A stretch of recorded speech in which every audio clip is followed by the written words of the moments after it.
What if I told you that you could heat your home without using gas, electricity, or even firewood, just by harnessing the sun and using materials you probably already have lying around? Sounds like magic, right? But it's not. It's passive solar heating. And it's one of the smartest, most budget-friendly off-grid tricks you'll ever learn. In this video, we're diving deep into passive solar heating using simple materials. No high-end solar panels, no expensive systems, just smart design and a little physics. Whether you're building a cabin, prepping for emergencies, or just looking to save money in winter, this is a solution you need to know about. Let's break it down step by step. What is passive solar heating and why it works? Let's start with the basics. Passive solar heating is a way of capturing the sun's energy during the day and using it to keep your living space warm, even long after the sun has set. Unlike active systems that use pumps, fans, or electricity, passive heating relies entirely on smart placement, natural heat absorption, and thermal mass. It works based on three main principles: collection, storage, and distribution. You collect heat through a surface that faces the sun, store it in a material that absorbs and retains warmth, and then distribute that heat throughout your space. No wires, no power, just nature doing its thing. Think about it. Ever gotten into a car on a cold but sunny day and it felt like an oven inside? That's passive solar heating in action. Glass lets the sun's rays in, and surfaces inside absorb that heat and radiate it slowly. The same principle can be used in homes and even makeshift shelters, especially if you're going off-grid. South-facing windows and sun spaces. Now here's where it gets real. One of the simplest ways to take advantage of passive solar heating is by installing or utilizing south-facing windows. In the northern hemisphere, the sun is always in the southern part of the sky, so any window that faces that direction is a free heat collector. During the winter, the sun's angle is low, meaning more rays enter through south-facing windows. But you've got to make the most of it. Use large windows, keep them clean, and ensure there's minimal shading from trees or overhangs in the winter. Here's a pro tip. Build a sun space or solar greenhouse. This is a small enclosed porch or room with large south-facing windows and lots of thermal mass. More on that in a second. Sun spaces act like heat batteries. They trap solar radiation during the day, get really warm, and then slowly release that heat into the main living area through open doors or vents. It's like adding a solar-powered furnace to your house without spending more than a few $100 in materials. And in many cases, people use salvaged windows or repurposed greenhouse panels, so it's extremely budget-friendly. Thermal mass, your natural heat battery. Alright, here's the secret weapon of passive solar heating: thermal mass. Thermal mass is any material that absorbs heat, stores it, and releases it slowly over time. Think brick, stone, concrete, water barrels, even dark-colored tiles or thick mud walls. When the sun shines on these materials, they soak up the warmth. At night, when the air gets chilly, they release that heat, helping to regulate indoor temperatures and reduce the need for electric or gas heating. Let's say you've got a sun space with a concrete floor or dark-colored stone tiles. During the day, that floor gets hot. At night, that heat radiates into the room, keeping it comfortably warm. You can even take this concept a step further with painted water barrels placed inside the sunlit area.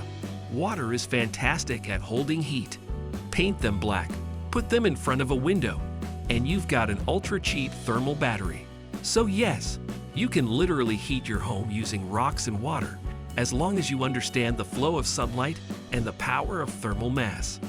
DI Trammed wall, cheap and genius. One of the coolest passive solar hacks out there is something called a Trammed wall. It's named after French engineer Félix Tramb, and it's ridiculously effective and surprisingly easy to build. Here's how it works.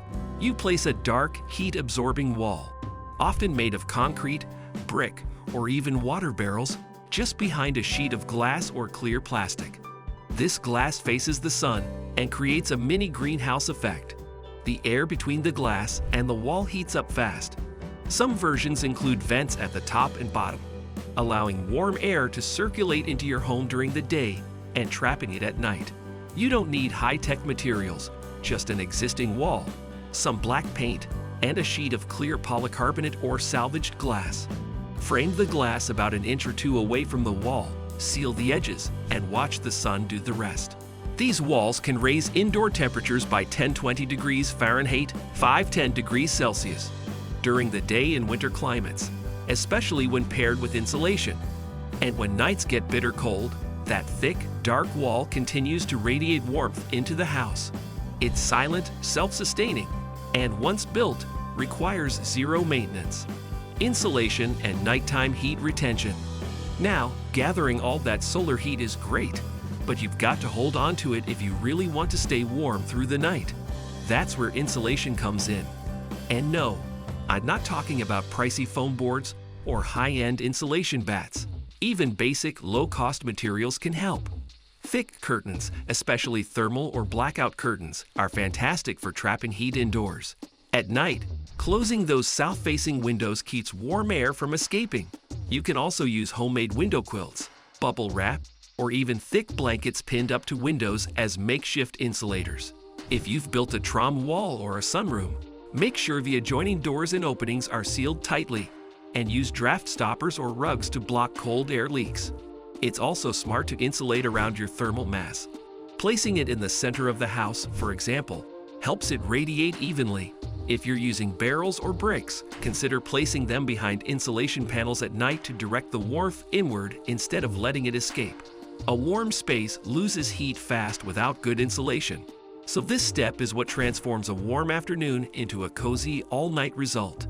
Hold on, let's pause for a second. If you're still here, you're clearly either a genius prepper, an off-grid enthusiast, or someone tired of insane heating bills. So let me ask you this.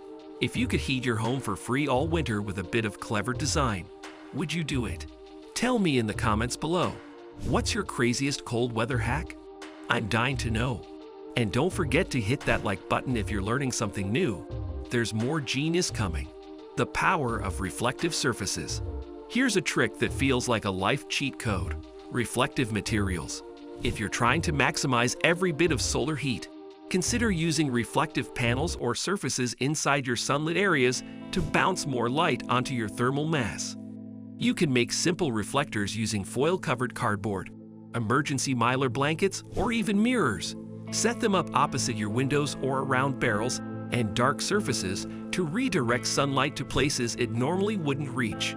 This way, even small sunlit areas can feel like powerful solar furnaces. A well-placed reflector can increase the intensity of solar gain by up to 30%. And since Mylar blankets cost about $1 a piece, this is one of the cheapest and fastest DIY upgrades you can make. Just be careful not to overdo it. You don't want to accidentally create a solar oven or blind yourself every time the sun moves across the sky. Simple roof and wall modifications for maximum heat. Finally, if you're really serious about maximizing passive solar gain, it pays to adjust your building's design, even in small ways. This doesn't mean tearing your house apart.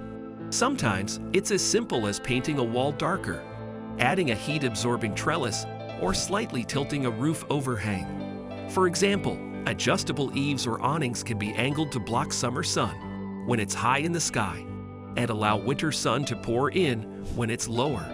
This seasonal shift naturally regulates temperature without you lifting a finger. If you're building from scratch or renovating, consider positioning key living spaces, like kitchens or living rooms, on the south side of your home, where they can benefit the most from daylight warmth. Even tilting a small cabin a few degrees for better solar alignment can make a noticeable difference in winter comfort. Paint plays a role too. Dark colors absorb heat, while light colors reflect it. So if you want that brick wall to store more warmth, paint it dark brown or black and give it a sun-facing spotlight. So there you have it, a full breakdown of passive solar heating using simple, low-cost materials. No wires, no expensive tech, just smart design, a little science, and the free energy of the sun. Whether you're prepping a cabin, setting up an off-grid homestead, or just tired of freezing in your own home, passive solar is an insanely effective strategy that anyone can implement. Start small, maybe with a tram wall or a sunroom, and scale it up as you learn. And hey, if you like this deep dive, Make sure you hit that like button, subscribe, and tap the bell so you don't miss more off-grid DIY wisdom coming your way. And drop a comment below. What's your go-to trick to stay warm without power? Thanks for watching, and remember, the sun doesn't charge you a dime, so why not put it to work?